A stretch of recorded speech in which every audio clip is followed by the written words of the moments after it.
ಅವಕಾಶಕ್ಕಾಗಿ CNR ನಿಯಮಗಳನ್ನು NEP ಪದ್ಧತಿಯ ವಿದ್ಯಾರ್ಥಿಗಳಿಗೆ ನ್ಯಾಯಸಮ್ಮತ ಅರ್ಹತೆ ಕಲ್ಪಿಸುವ ಕುರಿತು ಮನವಿ. ನಾವು ಕರ್ನಾಟಕ ರಾಜ್ಯದ ವಿವಿಧ ವಿಶ್ವವಿದ್ಯಾಲಯಗಳಲ್ಲಿ ರಾಷ್ಟ್ರೀಯ ಎನ್ಇಪಿ ಅಡಿಯಲ್ಲಿ ಪದವಿ ವ್ಯಾಸಂಗ ಮಾಡುತ್ತಿರುವ ಹಾಗೂ ಪೂರ್ಣಗೊಳಿಸಿರುವ ವಿದ್ಯಾರ್ಥಿಗಳ ಪರವಾಗಿ ನಮ್ಮಲ್ಲಿ ಈ ಮನವಿಯನ್ನು ಸಲ್ಲಿಸುತ್ತಿದ್ದೇವೆ.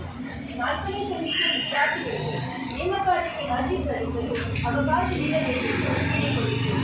ಹಾಗೆಯೇ ಇತ್ತೀಚೆಗೆ ಪ್ರಕಟವಾಗಿರುವ ಜಿಪಿಎಸ್ಟಿಆರ್ ಹಾಗೂ ಎಚ್ಎಸ್ಟಿಆರ್ ಶಿಕ್ಷಕರ ನೇಮಕಾತಿಗೆ ಸಂಬಂಧಿಸಿದ ಸಿಎನ್ಆರ್ ನಿಯಮಗಳಲ್ಲಿ ಗಣಿತ ಹಾಗೂ ವಿಜ್ಞಾನ ವಿಷಯಗಳ ಶಿಕ್ಷಕರ ಹುದ್ದೆಗಳಿಗೆ ಅರ್ಜಿ ಸಲ್ಲಿಸಲು ಅಭ್ಯರ್ಥಿಗಳು 3 ಮುಖ್ಯ ಅಂದರೆ ಡಿಎಸ್ಸಿಸಿ 3 ಮುಖ್ಯ ವಿಷಯಗಳನ್ನು 3 ವರ್ಷಗಳ ಕಾಲ ಅಧ್ಯಯನ ಮಾಡಿರಬೇಕು ಎಂಬ ಶೈಕ್ಷಣಿಕ ಅರ್ಹತೆಯನ್ನು ನಿಗದಿಪಡಿಸಲಾಗಿದೆ.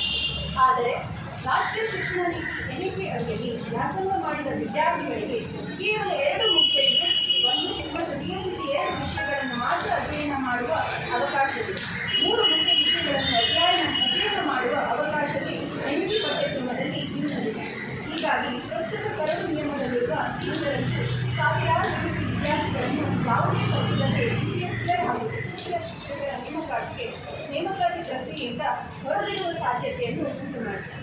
ಸರ್ಕಾರ ಜಾರಿಗೆ ತಂದಿರುವ ಶಿಕ್ಷಣ ನೀತಿಯನ್ನು ಅನುಸರಿಸಿ ಪದವಿ ಪಡೆದ ವಿದ್ಯಾರ್ಥಿಗಳಿಗೆ ಅದೇ ಕಾರಣದಿಂದ ಸರ್ಕಾರಿ ಉದ್ಯೋಗದ ಅವಕಾಶವನ್ನು ನಿರಾಕರಿಸುವುದು ನ್ಯಾಯಸಮ್ಮತವಲ್ಲ.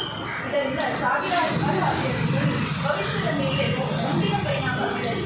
ಆದ್ದರಿಂದ ನಮ್ಮಲ್ಲಿ ವಿನಮ್ರ ಮನವಿ ಏನೆಂದರೆ ಜಿಪಿಎಸ್ಟಿಆರ್ ಹಾಗೂ ಎಚ್ಎಸ್ಟಿಆರ್ ಶಿಕ್ಷಕರ ನೇಮಕಾತಿ ಸಿಎನ್ಆರ್ ನಿಯಮಗಳನ್ನು ಮರುಪರಿಶೀಲಿಸಬೇಕು. ಎನ್ಇಪಿ ಪದ್ಧತಿಯಲ್ಲಿ ಪದವಿ ಪಡೆದ ಅಭ್ಯರ್ಥಿಗಳಿಗೆ ಅವರ ಪಠ್ಯಕ್ರಮಕ್ಕೆ ಅನುಗುಣವಾಗಿ 2 ಮುಖ್ಯ ಡಿಎಸ್ಸಿಸಿ 1 ಮತ್ತು ಡಿಎಸ್ಸಿಸಿ 2 ವಿಷಯಗಳ ಆಧಾರದ ಮೇಲೆ ಅರ್ಜಿ ಸಲ್ಲಿಸಲು ಅವಕಾಶ ಕಲ್ಪಿಸಬೇಕು. ಯಾವುದೇ ನೇಮಕಾತಿ ನಿಯಮಗಳು ಎನ್ಇಪಿ 2 ಶಿಕ್ಷಣ ಪದ್ಧತಿಗಳ ವಿದ್ಯಾರ್ಥಿಗಳಿಗೆ ಸಮಾನ ನ್ಯಾಯ ದೊರೆಯುವಂತೆ ತಿದ್ದುಪಡಿ ಮಾಡಬೇಕು. ಹಾಗೂ ಈ ವಿಷಯದ ಕುರಿತು ವಿದ್ಯಾರ್ಥಿ ಪ್ರತಿನಿಧಿಗಳು ಹಾಗೂ ಶೈಕ್ಷಣಿಕ ತಜ್ಞರೊಂದಿಗೆ ಸಮಾಲೋಚನೆ ನಡೆಸಿ ಸೂಕ್ತ ನಿರ್ಧಾರ ಕೈಗೊಳ್ಳಬೇಕು. ಮಾನ್ಯರೇ, ತಾವು 4ನೇ ಸೆಮಿಸ್ಟರ್ ವಿದ್ಯಾರ್ಥಿಗಳಿಗೆ ನೇಮಕಾತಿ ಅರ್ಜಿ ಸಲ್ಲಿಸಲು ಅವಕಾಶ ಕೊಟ್ಟರೆ ನಾವು ಎನ್ಇಪಿ ವಿದ್ಯಾರ್ಥಿಗಳಿಗೂ ಸಹ ನಿಯಮಗಳಲ್ಲಿ ಬದಲಾವಣೆ ಮಾಡಬೇಕಾಗಿ ನಿಮ್ಮಲ್ಲಿ ವಿನಂತಿ. ಈ ಮನವಿ ಯಾವುದೇ ವಿಶೇಷ ಸೌಲಭ್ಯಕ್ಕಾಗಿ ಅಲ್ಲ. ಸರ್ಕಾರ ಜಾರಿಗೊಳಿಸಿರುವ ಹೊಸ ಶಿಕ್ಷಣ ವ್ಯವಸ್ಥೆಯಲ್ಲಿ ವ್ಯಾಸಂಗ ಮಾಡಿದ ವಿದ್ಯಾರ್ಥಿಗಳಿಗೆ ನ್ಯಾಯಸಮ್ಮತ ಅವಕಾಶ ದೊರೆಯಬೇಕು ಎಂಬ ಉದ್ದೇಶದಿಂದ ಸಲ್ಲಿಸಲಾಗುತ್ತದೆ. ರಾಜ್ಯದ ಸಾವಿರಾರು ವಿದ್ಯಾರ್ಥಿಗಳ ಭವಿಷ್ಯವನ್ನು ಪರಿಗಣಿಸಿ ಈ ವಿಷಯದಲ್ಲಿ ಶೀಘ್ರವಾಗಿ ಅಗತ್ಯ ಕ್ರಮ ಕೈಗೊಂಡು ಸಿಎನ್ಆರ್ ನಿಯಮಗಳಲ್ಲಿ ಸೂಕ್ತ ತಿದ್ದುಪಡಿ ಮಾಡುವಂತೆ ತಮ್ಮಲ್ಲಿ ವಿನಮ್ರವಾಗಿ ಕೋರುತ್ತೇವೆ. ಧನ್ಯವಾದಗಳೊಂದಿಗೆ ಕರ್ನಾಟಕ ರಾಜ್ಯದ ಎನ್ಇಪಿ ಪದ್ಧತಿಯ ಪದವಿ ವಿದ್ಯಾರ್ಥಿಗಳು.